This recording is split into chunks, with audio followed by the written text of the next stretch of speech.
Welcome to the Business of Being You podcast. My name is Marco Benitez, also known as Coach Marco B. I'm an authenticity coach, and today in season 2, episode 2 of our podcast, we're having a conversation with William Clanton. William is a business advisor who specializes in accounting. He's also a writer, speaker, and teaches small business owners and professionals how to transform their life by transforming their business. His specialties include tax planning, management consulting, technology consulting, and business leadership. He has over 20 years of experience, and we're going to have a wonderful conversation today about authenticity in business. And so without further ado, welcome Will Clanton. Thanks so much for having me on the podcast, Marco. I'm excited to share with your community. Excellent, man. Thanks. So I read something interesting about you. You started doing taxes at a really young age. Tell me about that story. Oh, man. So I'm 16 years old. I'm at home. I'm bored out of my mind. And, I'm curious. And, not like today, but every year the IRS used to send these tax books in the mail. And those tax books used to have the forms in there to complete your tax return. And I get a hold of one of those books, and I'm absolutely desperate to do a tax return, and I kind of need a victim to practice on. And I remember going searching all over my house, looking through all my mom's pocketbooks to find her W-2s to do that tax return. I finally, find her W-2s. I do that tax return by hand, and my mom breaks my heart. Still scarred from that from life, Marco, right? She didn't take that tax return that I completed and just send it to the IRS. Right. She didn't trust me. She went to the same account she went to every year, but when she came home, the same refund that accountant actually calculated, her 16-year-old son calculated. Wow. So from there, I kind of got my start in being a nonprofit and doing tax returns for the neighborhood and not getting paid any money. So Really? That's an awesome story, man. That's great. Wow. There's not many 16-year-olds I know that when they're bored decide, hey, let me just try my hand at taxes. You're absolutely right, and I don't even know why, man. It was there. I had nothing to do, and I guess it just was a challenge. I was like, hey, let me see if I can actually do this. So that's kind of how I really got started. Did you grow up in a household where there was a lot of business people or entrepreneurs? No, not at all, man. My mom worked for a company, every day of her life. So no, I just think I was introduced to it by the activities that I engaged with, growing up. Right. So today's topic is authenticity in business. And I just want to start with something basic. Let's just get a feel for how do you define authenticity? Man, that's such a great question. I think when I define authenticity, I'm thinking about it from being in alignment, right, of what you want out of life, and then showing up to actually create what you say you want. I think a lot of people tend to not be authentic because what they're doing is not in a line of what are their core values, or possibly it's not where they have their strengths. And whenever I'm operating in a place that's not my strengths, or it's impacting my values that I have, I think I'm not showing up to be authentic. Right, right. How important is authenticity in business, in your opinion? Because you deal with a lot of people who either want to start their business or have started already, but they feel like their business is going off the rails. Do you find that there's an importance or a correlation rather between authenticity and successful businesses? Marco, it's impossible to build a business without being authentic. And the word I want to stress there is build, right? I can start a business and be stagnant, or I can start a business and have a business. But if I'm going to build something that's going to be sustainable, if I'm not going to be authentic, it is not going to last. Yeah. Or I can't build because my foundation has to be authentic. And when I think about that, and when you say that, when I think about authentic and you think about business, it's about conversations. So if business is about conversations and I need to have conversations with my team, I need to have conversations with vendors. I need to have conversations with prospects. I need to have conversations with my clients. I need to have conversations with my partners. If I'm not authentic in those interactions, then what do I really have? Because business is relationships. And I believe that the relationship is the conversation. Right, right. Yeah, and I would agree with what you said. I think the one word that I would add to what you said is thriving, because you can start a business without Yes. authenticity. But if you want a thriving business, if you want it to last, I agree, it is impossible. I don't have a business background. My background was in medicine, and I had just a couple of really good ideas that I ran with, and they became businesses, and I made some money on them. um, my heart was not into them after a while. They became very logical, very mental choices. I would rationalize it. This Yeah. makes sense. I can do this. I can repeat this process, and I can continue to generate income. But it's the passion and the authenticity I find that give you the staying power. Because without that, when the hard times come, either the business is going to fail, the way you treat employees, if you have employees, that's going to start to manifest itself in your interactions with them, or you're going to do what I did and simply just let it fade away and let it go away and move on to something different. But businesses oftentimes are an extension, a manifestation, a different expression of who we are. And that's one of the things that I speak with people about when they're small business owners and they want to speak with me about authenticity. I ask them a simple question. I said, is your business an extension of yourself? Is your business something that you do? Or is your business something that means something deep to you, but it is separate from your own personal beliefs that you incorporate in your daily life? And I feel like there's three distinctions when approaching a business, in speaking with them about authenticity, because that's going to change my approach. How are we going to approach this? If it's something that's very separate, well, it's just something that pays the bills, it brings in money, the market's hot in this area right now, it's probably not something that I could help them with. Or as I often tell them, you're not my client, you're not my customer. Right, right. You just said a lot right there, right? Because when I think about it, I think about business and being authentic.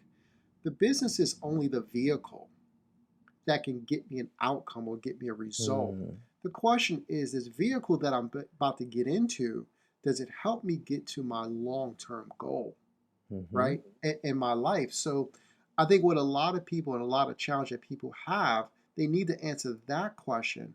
Is the business going to get me closer to what I want to have when, it's game over for me, life over? I think in Seven Habits, right, says talks about start with the end in mind. Hmm. And I think a lot of business owners miss that part. Is my business going to help me get to my end result when someone's at my funeral and they have words to say about Marco or they have words to say about Will? Is that vehicle the thing that gets me there? And if it doesn't support me to get there, then why am I doing it?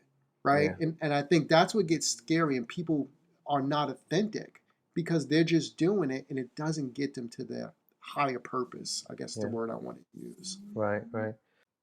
It's a big deal when you have an idea and you want to bring it into the physical realm, so to speak.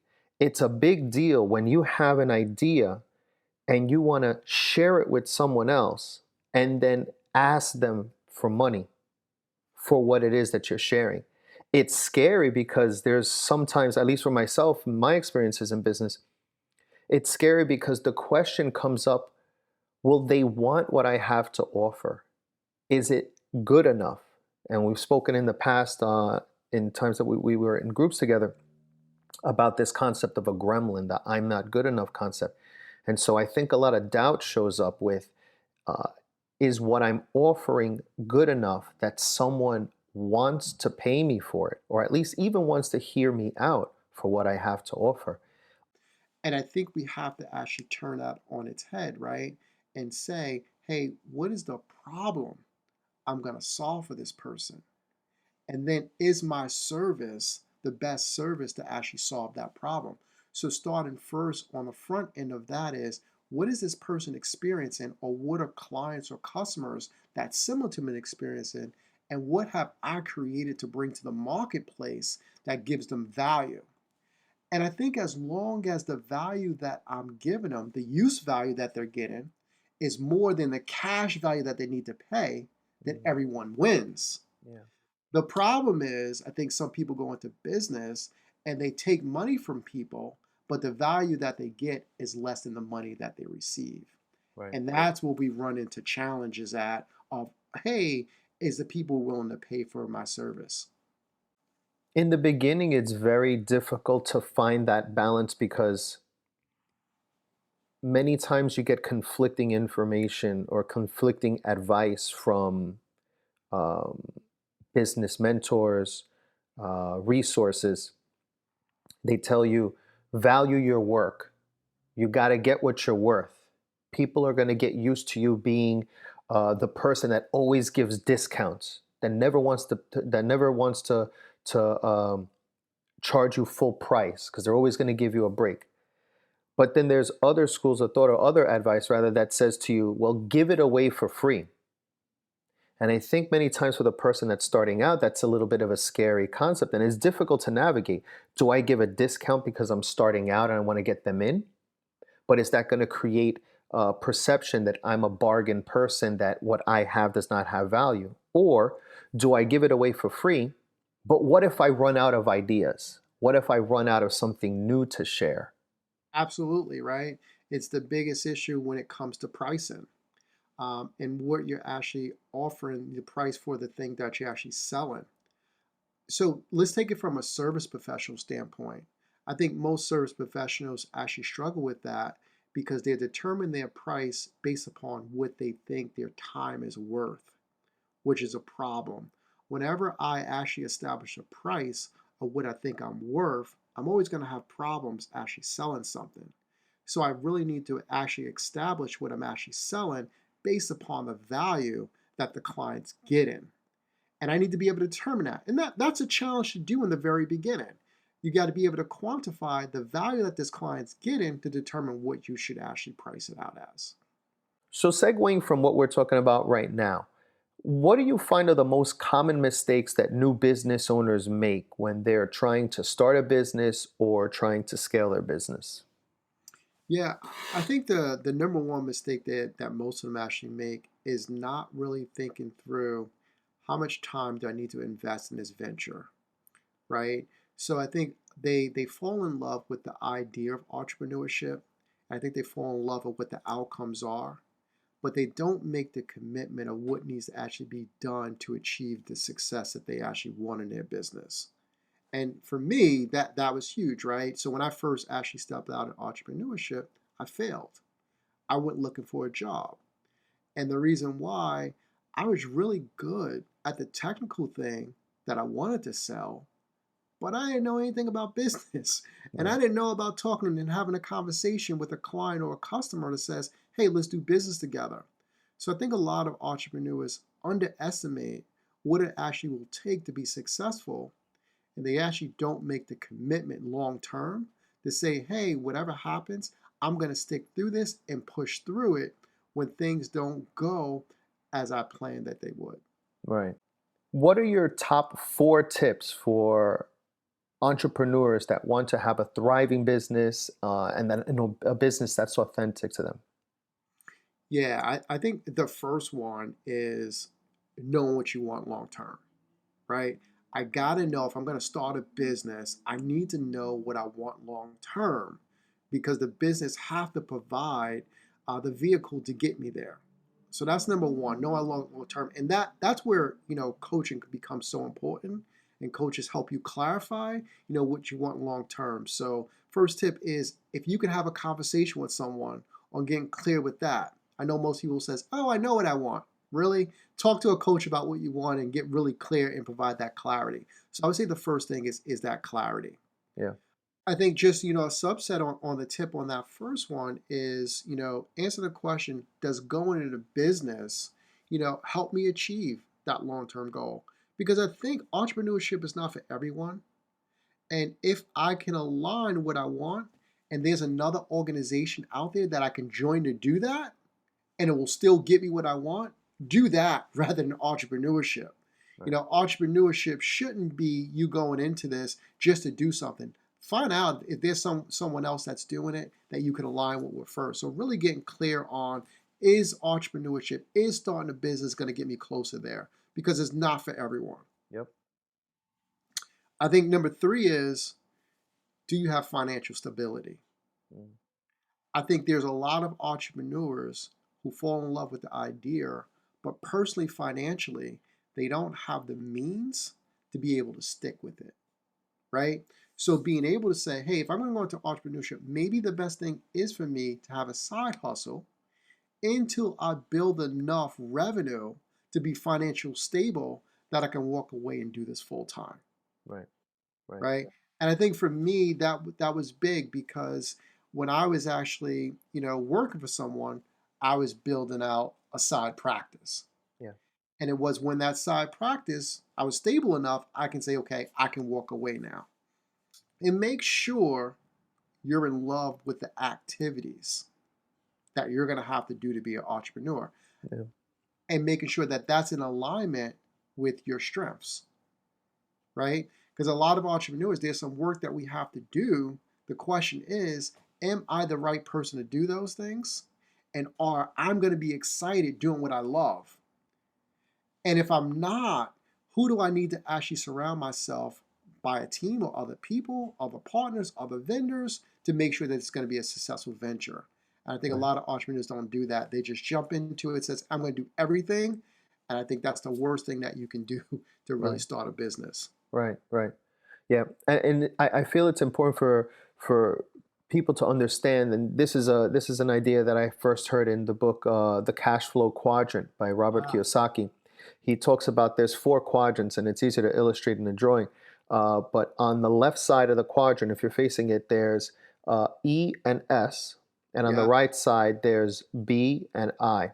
And the E stands for employee. People on the left side of this quadrant, they have to work to make money. So the employee. Now you could move further down the scale into the quadrant, more freedom. The S is self-employed. Self-employed, now you don't necessarily have a boss, or you don't have a boss. However, if you don't work, you don't make money. So this is your local deli owner, the guy who's there 7 days a week through a snowstorm. I think about the guy at the laundromat, in my neighborhood laundromat, and I see him and I say hello to him, and I know that if he doesn't work, he doesn't necessarily make money. That's his hustle. Then you move further down, and then you become the B, which is the business owner. Now, the business owner, that's when you're officially a business. And the way I've heard it defined is you're officially a business when you don't have to be at work, but the work, you don't have to be at your job, but the work still gets done and you're still making money. So when you could take a vacation and you have a system running and you're still making money, then you are officially a business. And then the highest level of the cash flow quadrant is the I, which is the investor, where you do nothing and your money just grows and your money makes you money. I love that. Let's dig into that a little bit, right? So when I'm the person that's an E and I go to the S, here's the challenge with that, Marco.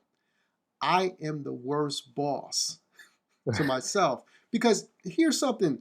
My boss was smarter than me in some areas when I was an employee. He did it. He was out on his own. He has some experience. I think the challenge is that we think that we're better than our boss in all areas.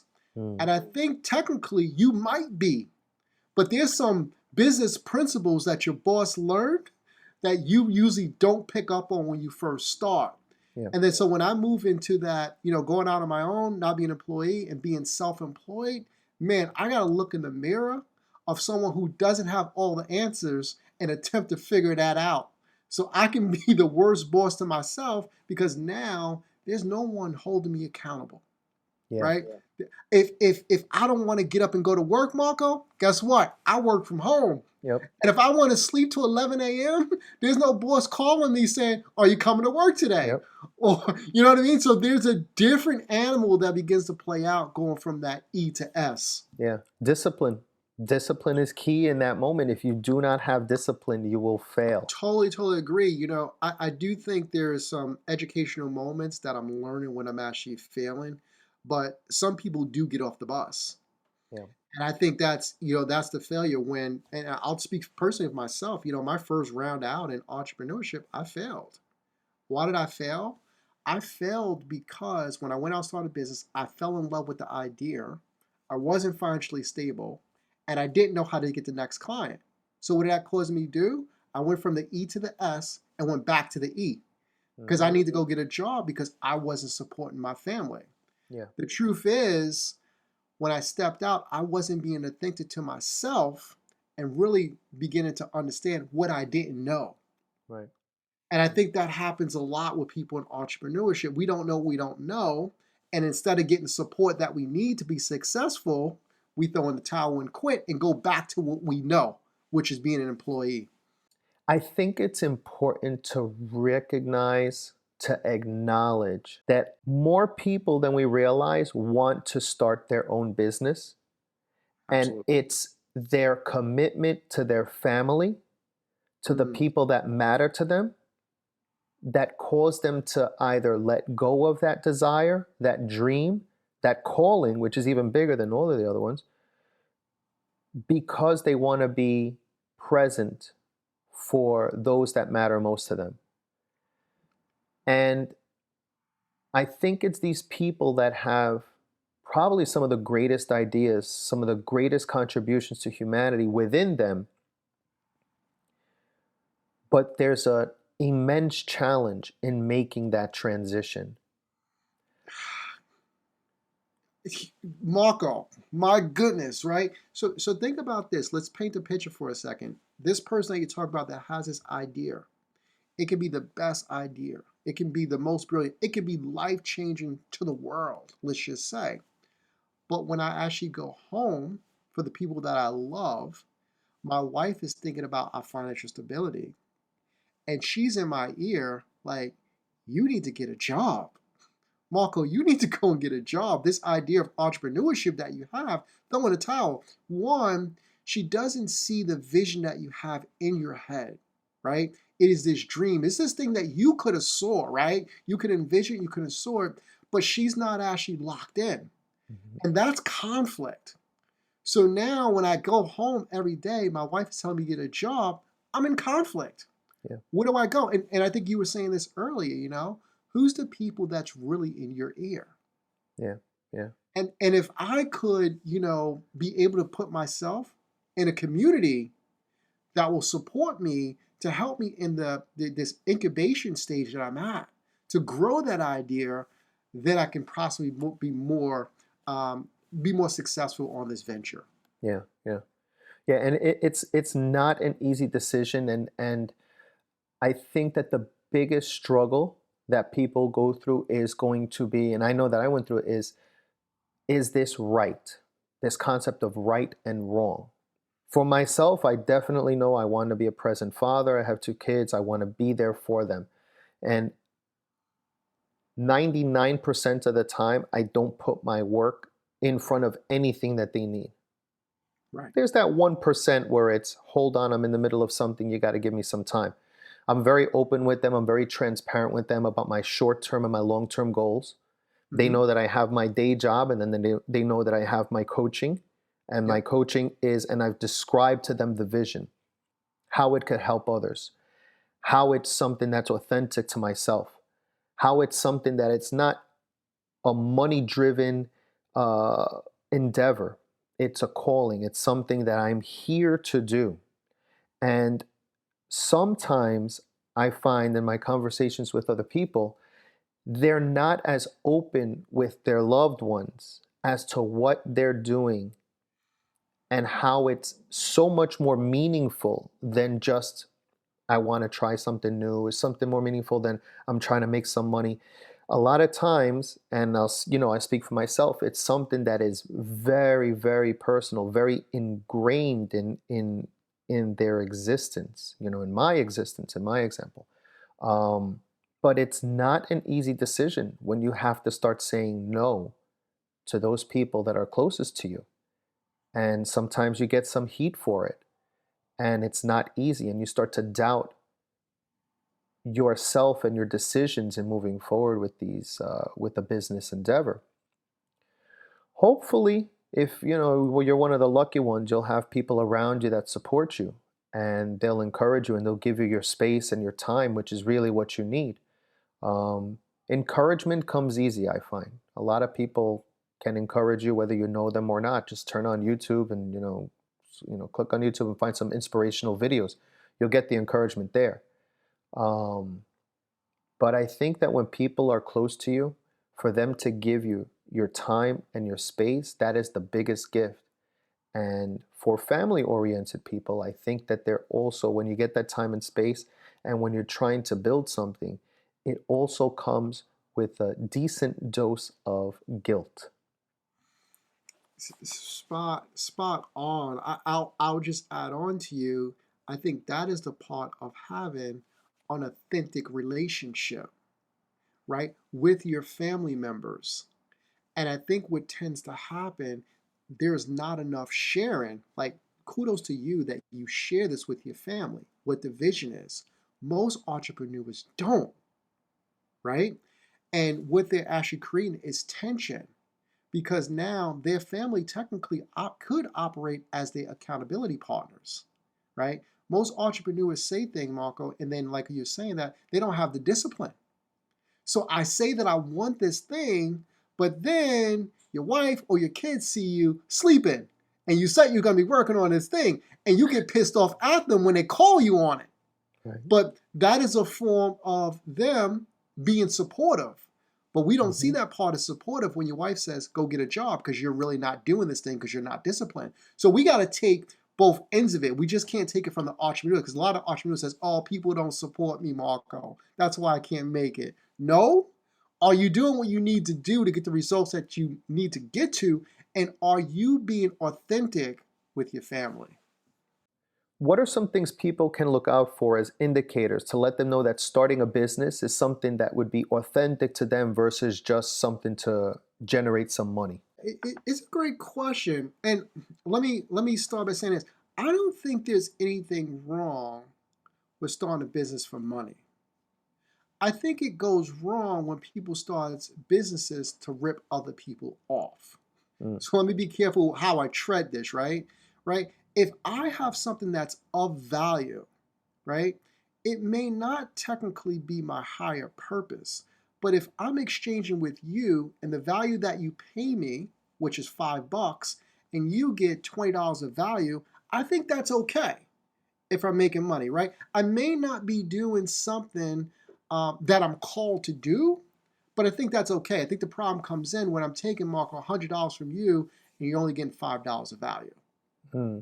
Right? That's where it becomes a problem, because I think also in business you evolve, right? And as I go down this road of actually building a business, I begin to see a higher purpose that I think you don't see until you look back and reflect. Because I think the entrepreneur journey brings you down a pathway that you can begin to understand what your purpose is if you're paying attention to the journey. Right. And I say that from the extent, like when I first stepped out to start my business, I just wanted to make some money. Yeah. Right? I say, hey, you know what? Let me go into business and let me do work. I'm doing tax return work. People are getting value. They're getting their taxes done, which was good at that point in time. But now the place where I'm really at, it's about changing people's lives. Yeah. And I believe entrepreneurship can actually do that, because what? I've seen where I've come from to where I'm at now, and the freedom that entrepreneurship provides, that I'm like, got it. I need to help people build a business so that they can change their lives and support their loved ones and leave a legacy for them. Now, that wasn't the vision when I first started, but I think when you begin to step out and you take steps, you begin to get new clues that point you into the right direction where you need to actually go. Yeah, yeah, very true. Are there any wrong reasons that you find that people go into business? Wrong reasons. I think the wrong reasons that people start business is that I'm pissed off at my boss and I want to actually start a business to get back at him. Competing. I, right, I'm competing, right? Or is that, I'm going to business because someone told me that I couldn't make it. So I'm going to prove them wrong. I think it just comes with the wrong energy Mm, of that you're trying to compete, you're trying to prove something, and like, what do you have to prove to anybody? yeah, You know what I mean? We're all human. So I think when we look at it from that standpoint, that's probably the wrong reasons I can think about why people should really stay away from business. Hey, if your boss is pissing you off and you guys are just not getting along, maybe there's another job that you can go to, right, right. right? To get what you want. But I wouldn't start a business just because you hate going to work. Yeah, Find an opportunity that you enjoy doing. right. And it's important to understand, well, the first point, what I was going to make is that, I think the second example you gave about, if someone tells you you can't do it and you want to do it, I think that that can serve as some positive motivation. But Mhm. if that's your sole purpose is just you're going to put your time and energy just to proving someone wrong, that's wrong. It's can serve as some good motivation in the beginning, at least. Um, and hopefully then it triggers that you're now trying to prove something to yourself, that it's something that you want. But I think understanding the wrong reasons and really going down this road to starting a business is important because there's a lot of, if you want it done the right way, and you tell me if you agree or not, there's a lot of steps that you have to do which are very important. You have to get a tax ID number or EIN number, and these are things where essentially you're creating a whole new entity. You're creating a new being. And if you decide, hey, I don't want to do this anymore, you can't just walk away and stop doing it. You have to dissolve the corporation. You have to establish separate bank accounts. So you can't use your personal credit card to start buying your business stuff. You want to completely separate these two things. Um, your income taxes have to be created separately. There are differences in corporate structure. So you have your C Corps and your S Corps and your LLCs and your PCs. And these are things where if you're really serious about it, you want to incorporate a couple of professionals. You want to make sure that you have an accountant who's familiar with dealing with business um, income taxes and tax law. You want to consult with an attorney. One of the resources that I found, what I used to start out, was the SBA, the Small Business Yes. Association. This is a federally funded, I'll call it a consulting service offered by the federal government. They have offices everywhere. Just go to sba.gov, and it's a good starting point. I went to a couple of counseling sessions, or coaching sessions in the beginning. I'll be honest, they were not the best experience. They were not the best experience. I'd say one time I think I went about 3 times, and in this one occasion, the advice I got from this guy was open up a new credit card. I said, okay, not bad. He says, okay.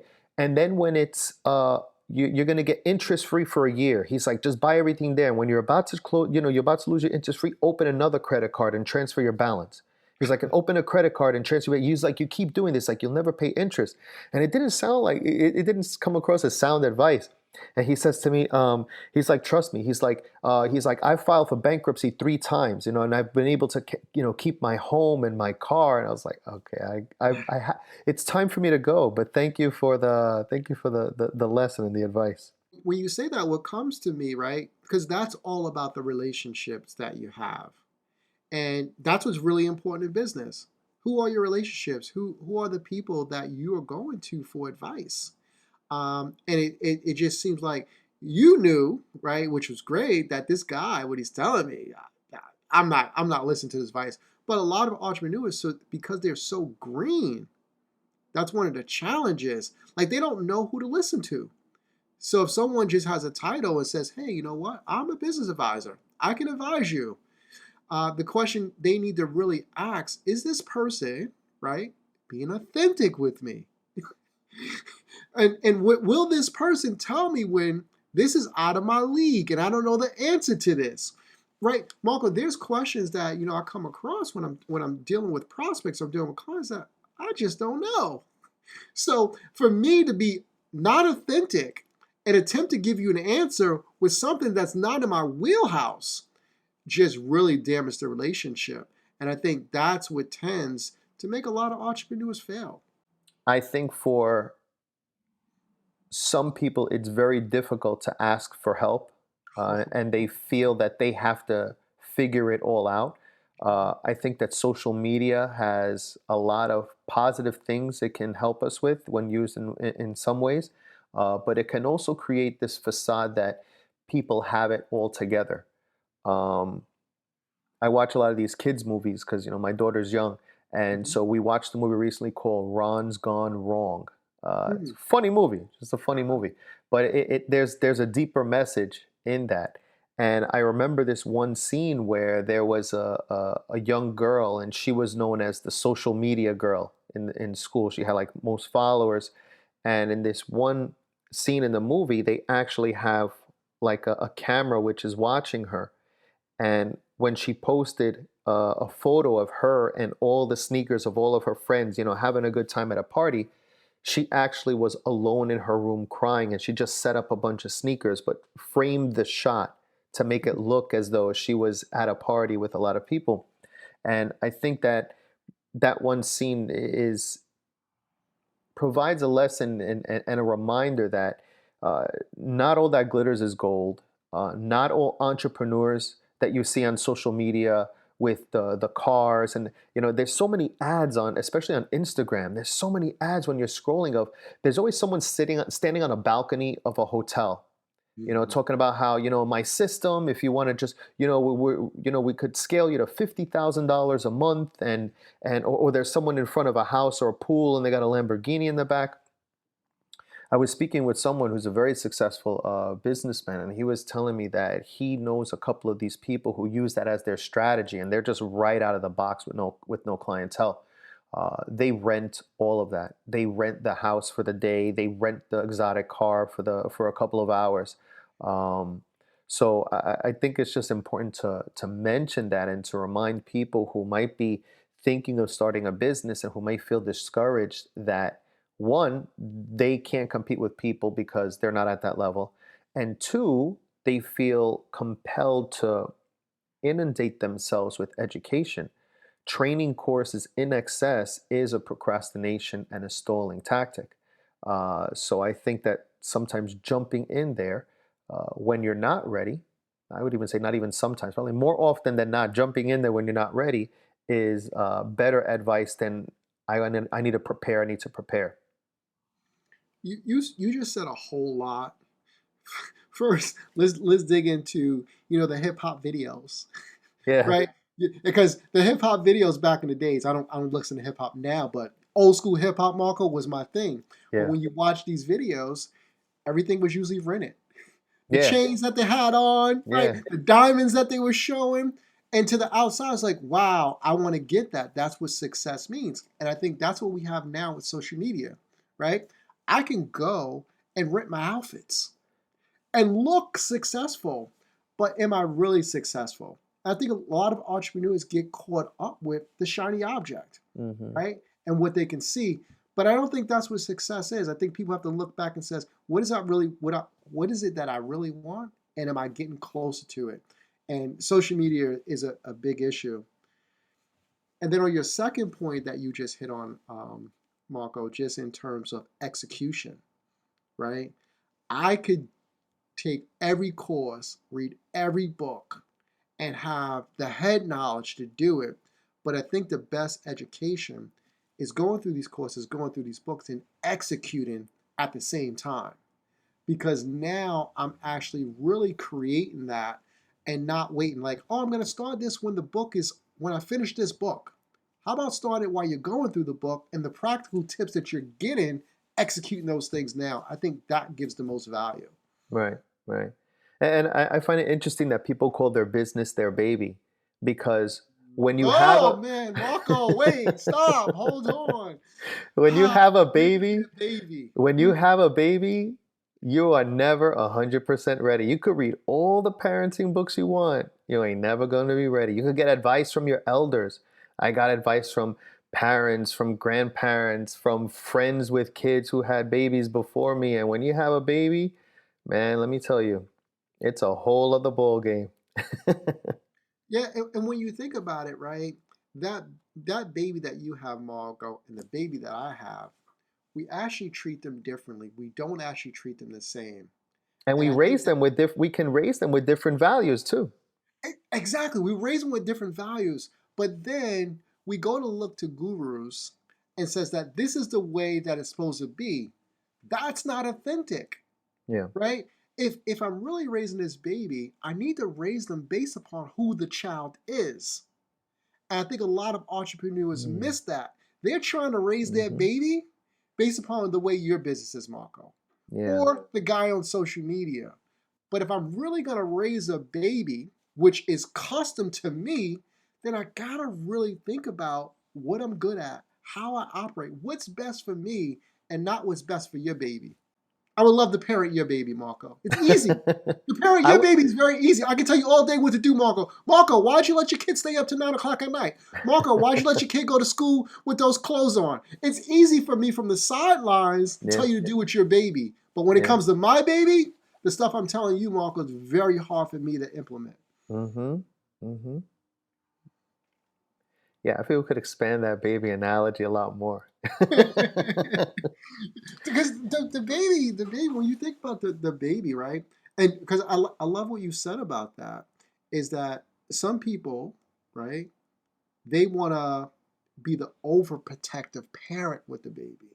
Oh, And they don't want to let the baby go as the baby grows, right, right. right? So the baby now wants to go to the club, Marco, and you're against them actually partying. So you'll be overprotective, like, you're not going anywhere. You're going to stay in this house and stay in this room. But when I Right. hold on to everything in my business, it really can't grow. Yep, yep. So if you don't let that child go out to experience life for themselves, they can't expand you. And it's the same thing with your business. When Right, I'm holding on so tight, it means that I'm really not allowing the other people that's connected to me to this business so that I can actually grow and develop and go to another level right, because right. I'm still treating them as I need to give them milk. Yeah, yeah. The business equivalent to that is having difficulty with delegation, with hiring help. There's the whole concept of if I don't do it myself, it's never going to get done right. It may get done differently, but is different wrong. Right. Is different wrong. And I think entrepreneurs are looking for a straight, narrow way. This is how you do it, and don't actually make any changes. That's what really entrepreneurs want. Who said they want to come to somebody, and this is funny, Marco. They want to come to me and say, "Just give me the plan that's going to work." Really? Exactly. Really? I can give you the plan if you were exactly like me Hmm. and you had the same gifts I had, if you have the same values that I have, yes, I can give you that plan because all you're going to be is a duplicate of me. You're not going to be as good because I don't think you're ever going to be the same as me. Me and you are always going to be different.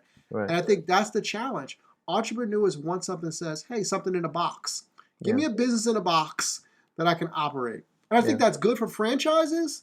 But if you build in something from scratch, it's a total different world. Yeah, yeah. And for people of faith, they can relate to that as well because there's this idea of asking God or the universe for something. Just tell me what you want me to do. I know I've prayed that many a time. My Just tell me goodness. what you want me to do. Come to me in a dream. And then I wake up, every single night for a month, like I haven't dreamt in a month. You gotta close my eyes and I'm awake. But I think it's the same concept, when you look at it from a person of faith, where it's like, yeah, just tell me what to do. And I think that the higher power tells us, I'm not telling you how to do anything. Just follow the journey. Just know that I'm there with you, along the path, along the way. You're messing with people right now because there's so many people that might listen to this podcast and say, I'm still waiting for a sign. Mm, And that sign is probably not going to come. yeah. I love the The don't sign have, is this podcast. If you're hearing this, this is the sign That's it. This is the sign because I think a lot of people are waiting for, I want to use this word correctly, confirmation. Hmm. They're waiting for a confirmation or for someone that says, this is your calling. Hmm. I saw it in a dream and God spoke to me. I know this is the way I'm supposed to go. And I want to say this. Some people do get that. Yeah. But for most of us, we don't. Yeah. Yeah. Yeah. So it's a critical line, but I don't think we should actually wait for a sign. I Yeah. think we should make progress and look at the feedback that we're getting and make adjustments. Yeah. It's not faith if you know the outcome. Come on, Marco, stop messing with these people, man. You're so right. It's not faith, but we don't want to be in faith. But we Yeah. want to say that, oh, we have it. Will Clanton, man, got into some stuff today. Man, yes. This is good stuff, man. And the ultimate goal for myself, my intention with this podcast is to inspire people to take action on the ideas that they have, to understand that their authentic selves, their unique qualities and traits, their secret sauce is exactly what they need in order to live their happiest version of their life. And also to give people new perspectives that there's um, businesses that can be made out there. There's hobbies that can be pursued. There's um, passions that should be realized and made into to reality. Um, and it doesn't have to be one thing, and that's one of the things that I struggled with in the beginning with sharing this concept of authenticity because I couldn't find one way to continue to present it. And it was so simple, but I could not see it until later that it's in the different facets, the different manifestations of authenticity that you will find that common thread, and that we are all in the same journey, having different experiences, yet in the same place. So that's always been the goal with the podcast, and I think that this conversation and all the information that you shared and your insights, I think it definitely is going to serve to inspire some people. And for those people who are waiting for the sign, like I said, this is that sign. Just pull the trigger, just go and pursue your dreams, and it's never going to come out right the first time. And whoever's listening to this or watching this, you have no idea the mistakes that we made during this recording, which I had edited out. Right. It is our secret. Right. Which is life, right? We wish that we could edit the other stuff, but who cares, right? Yeah. Just move forward, make progress. You're gonna make mistakes, right? Like when you were riding your bike when you were younger, you fell off the first few times. What'd you do? You wouldn't. Hopefully, you didn't get the alcohol, right? Yeah. Hopefully, it was peroxide that you got. Put some peroxide on that. You put a Band-Aid, and you got back on that bike. Yeah. And well, I'm Latino, man. We used to use something called mercurio, man. We used to use mercurochrome, that orange thing. Oh, yeah. My God, my father used to bust that out. It was always in a brown bottle with no label on it and the sticky cap on there. And after a while, I just believed in I got a cut. Let me get the mercurio. And so you grab and just rub it on there. Listen, man. I've been practicing medicine for going on 16 years. I still don't know what's in that thing. Never bothered to look it up, man. Right. You just throw it on there because that's what you it. That's it, man. I don't even know where to find it. I don't even know if they still make it. Who knows that was toxic? We did a lot of toxic stuff. Had a lot of toxic remedies back then. Right. Will, how can people follow you? How can they get in contact with you if they want some business coaching, business consulting, tax advice, anything relating to what we discussed? How can they reach out to you? How can they find you? Yeah, just go to my website. It's Will Clanton, my name, WILLCLANTON.com. That's my website there. You can find everything you need right there. Awesome, brother. Thank you so much for taking the time to speak with me, to share your thoughts with all of us. And I look forward to seeing you again in the future and getting another conversation going. I'm sure that in a couple of years, we're going to have more to talk about. Marco, thank you so much. Thanks for having me.